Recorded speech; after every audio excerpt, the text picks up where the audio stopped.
اور حصہ یہ کہ نبی صلی اللہ علیہ وسلم نے ایک سے زیادہ شادیاں کی، بلکہ 9 یا 11، تو اس کی کیا وجہ ہے؟ نبی صلی اللہ علیہ وسلم نے انسانی ضرورتوں کے تحت کبھی ایک سے زیادہ بیوی نہیں رکھی۔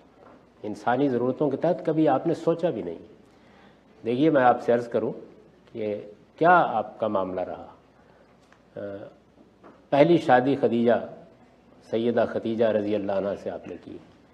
یہ معلوم ہے آپ کو کہ وہ آپ سے عمر میں بھی کچھ بڑی تھی، اور یہ بھی معلوم ہے کہ وہ بیوہ خاتون تھی، ان کے بچے بھی تھے اس سے پہلے سے، تو ان سے آپ نے پہلی شادی کی۔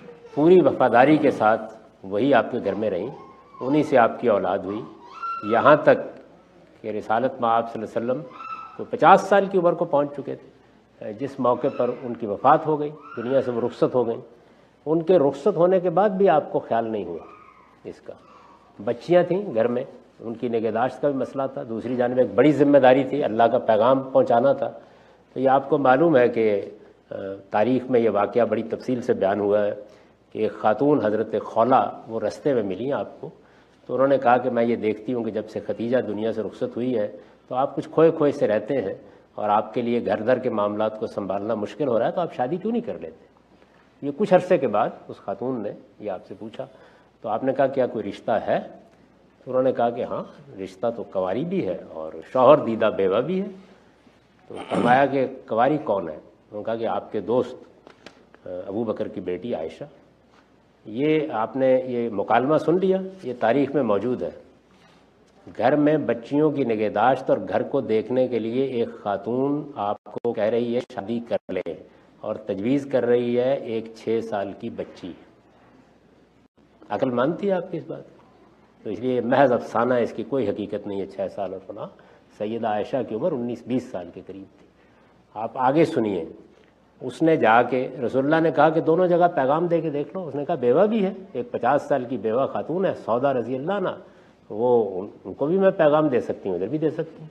تو انہوں نے جا کے سیدنا ابو بکر کے گھر میں پیغام دیا، تو ان کی اہلیہ نے یہ کہا کہ ہم تو عائشہ کا رشتہ اس سے بہت پہلے طے کر چکے ہوئے ہیں، اور وہ ایک صاحب ہیں جن سے طے ہے، تو ابو بکر کبھی رشتہ توڑیں گے نہیں۔ دوستی ہے، تعلق ہے بہت ان کا، لیکن وہ توڑیں گے نہیں۔ وہ آتے ہیں، میں ان سے بات کرتی ہوں۔ البتہ میرا خیال ہے کہ جب سے ہم مسلمان ہوئے ہیں تو وہ کچھ لوگ کھنچے کھنچے رہنے لگ گئے ہیں ہم سے، تو ہو سکتا ہے کہ وہ خود ہی رشتہ توڑ دیں، تو پھر ہمارے لیے بڑی سعادت ہے، منظور ہے ہم کو۔ آپ سوچ سکتے ہیں کہ یہ گفتگو کسی 6 سال کی لڑکی کے بارے میں ہو رہی ہے، یعنی اس کا رشتہ بہت پہلے سے طے ہوا ہے، وہ رخصتی کا انتظار کر رہے ہیں اس سے پہلے ہی۔ یہ صورتحال ہے۔ تو اس کے بعد ہوا یہ کہ وہ خاتون جو تھی مایوس ہوئی کچھ، انہوں نے کہا ان کا رشتہ تو پہلے سے طے ہے۔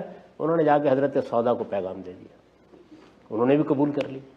اب 2 جگہ عرب کی روایات کے مطابق جب پیغام دیا گیا تو انکار کا کوئی سوال نہیں تھا، خود پیغام دیا گیا، قبول کر لیا گیا۔ تو آپ نے دونوں سے نکاح کیا، لیکن کیا کیا؟ یعنی عائشہ وہ 18-19 سال کی خاتون ہے، بہت خوبصورت خاتون ہے، آپ گھر نہیں لائے، گھر آپ حضرت سودا کو لائے، یعنی اس بیوہ خاتون کو ان کی موجودگی میں بھی لائے، کہ ایک بیوہ خاتون جو ظاہر ہے کہ حسن و جمال میں بھی ان کے مقابلے کی نہیں تھی، تو کہیں اس کی کوئی حق تلفی نہ ہو جائے۔ وہی رہی آپ کے گھر میں، انہوں نے ہی آپ کے بچوں کی نگہداشت کی، سارا زمانہ مکے کا انہی کے ساتھ گزرا، آپ نے ہجرت انہی کے ساتھ کی، اس کے بعد مدینہ بھی جا کے گھر نہیں لائے۔ 2 سال کے بعد حضرت ابوبکر صدیق نے یہ کہا کہ آپ نے نکاح کر لیا ہوا ہے، اور آپ نے اس موقع پر چونکہ 2 جگہ پیغام دیا گیا تھا تو یہ کہا تھا کہ میں ابھی رخصتی نہیں کروں گا، تو اب آپ از راہ کرم رخصتی کر لیجئے۔ اس موقع پر بھی رسول اللہ صلی اللہ علیہ وسلم حضرت سودا کے پاس گئے اور ان سے کہا کہ عرب کے معاشرے میں یہ کوئی ایسی بات نہیں تھی، کی جا سکتی تھی۔ آپ نے کہا کہ میرا خیال ہے کہ اب میرے لیے کوئی چارہ نہیں، کہ میں چونکہ نکاح کر چکا ہوں تو مجھے عائشہ کو گھر لانا ہوگا، تو میں آپ کو فارغ کر دیتا ہوں، آپ کسی اور سے شادی کر لیں، میں نہیں چاہتا کہ آپ کے اوپر کوئی صوت آئے۔ تو انہوں نے جواب میں یہ کہا نہیں، میرے لیے یہ بڑی عزت کی بات ہے، میں خود بھی اس کو سمجھتی ہوں، آپ اطمینان کے ساتھ لے آئے، یعنی جا کے بات کر کے اجازت لے کے پھر سیدہ عائشہ کی آپ نے رخصتی کرائی ہے۔ انسانی ضرورتوں کے لیے یہ ہے رسول اللہ کے نکاحوں کی داستان، بس اس کے سوا آپ نے اپنے انیشیٹو پر کوئی نکاح نہیں کیا۔ وہ جو باقی نکاح ہیں وہ اللہ تعالیٰ کے حکم پر کیے گئے ہیں، وہ پیغمبری کی ذمہ داریوں کو ادا کرنے کے لیے کیے گئے ہیں۔ ان عورتوں سے اللہ تعالیٰ نے کہہ کر کروائے ہیں جنہوں نے دین کے لیے قربانیاں دیں، جن کو گھروں سے نکلنا پڑا، جو آپ کے خاندان کی بچیاں تھیں، بیوہ خواتین تھیں، ان کی سرپرستی کے لیے آپ کو ہدایت کی گئی کہ آپ ان کے ساتھ نکاح کریں. تو اس وجہ سے بہت اچھی طرح سمجھ لیں کہ رسالت میں آپ صلی اللہ علیہ وسلم کے ذاتی نکاح کی داستان اتنی ہے، بس جتنی میں نے آپ کو